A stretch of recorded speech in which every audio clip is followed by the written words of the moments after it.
تجارتی خسارہ تاریخ کی بلند ترین سطح پر پہنچ گیا۔ 11 ماہ میں 34 ارب ڈالر کا نقصان۔ رواں مالی سال 11 ماہ میں برآمدات 47.90 کروڑ ڈالر سے زائد رہیں۔ جولائی سے مئی کے دوران درآمدات 62 ارب 66 کروڑ ڈالر سے زیادہ رہیں۔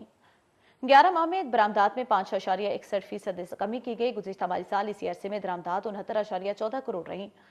مئی میں اپریل کی نسبت برآمدات میں 9.59% کا اضافہ۔ مئی میں اپریل کی نسبت درآمدات اضافہ سامنے آیا ہے۔ مئی میں گزشتہ مالی سال کی نسبت درآمدات میں 6.63% کی کمی ریکارڈ کی گئی۔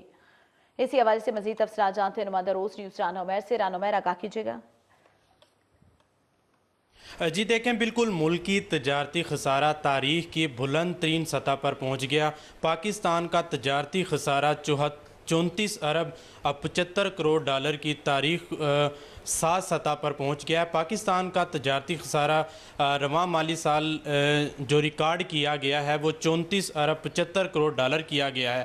تجارتی خسارے کی بڑی وجہ ایکسپورٹس میں کمی اور امپورٹ میں اضافے اس کی بڑی وجہ بتائی جا رہی ہے۔ اگر آپ کو ایکسپورٹ کا فگر بتاؤں تو 5.91% امپورٹ میں اضافہ ہوا، جبکہ اگر ایکسپورٹ کی بات کی جائے تو اس میں 5.61% اضافہ ہوا، جبکہ اگر 11 مہینوں میں رواں مالی سال تک ایکسپورٹ کی بات کی جائے تو اس کا 11 ارب 27 کروڑ ڈالر پاکستان کا ایکسپورٹس میں اضافہ ہوا تھا، چونکہ رواں مالی سال ایکسپورٹس کی تعداد صرف مئی کے مہینے میں جو ریکارڈ کی گئی وہ 1.27% ریکارڈ کی گئی۔ اگر امپورٹ کی بات کی جائے تو امپورٹ کی تعداد میں 5.91% اضافہ ہوا۔ اس کے علاوہ رواں مالی سال گزشتہ سال کی نسبت اگر کمپیئر کی جائے ایکسپورٹ تو اس میں 11% نمایاں کمی آئی۔ صرف اپریل کے مہینے میں جو ایکسپورٹ ہے اس میں 9.8% اضافہ ممکن ہوا، جبکہ صرف مئی کے مہینے میں ایکسپورٹ 1.27% اضافہ ہوا،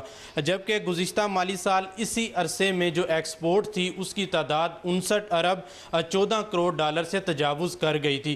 رواں مالی سال ایکسپورٹس کی جو تجارتی خسارہ ہے اس کی بڑی وجہ یہی بتائی جا رہی ہے کہ ایکسپورٹ میں نمایاں کمی ہوئی اور امپورٹ میں اضافہ ہوا۔ اس کے علاوہ مئی میں گزشتہ مالی سال کی نسبت جو امپورٹ ہے اس میں 6.63% اضافہ ہوا۔ جی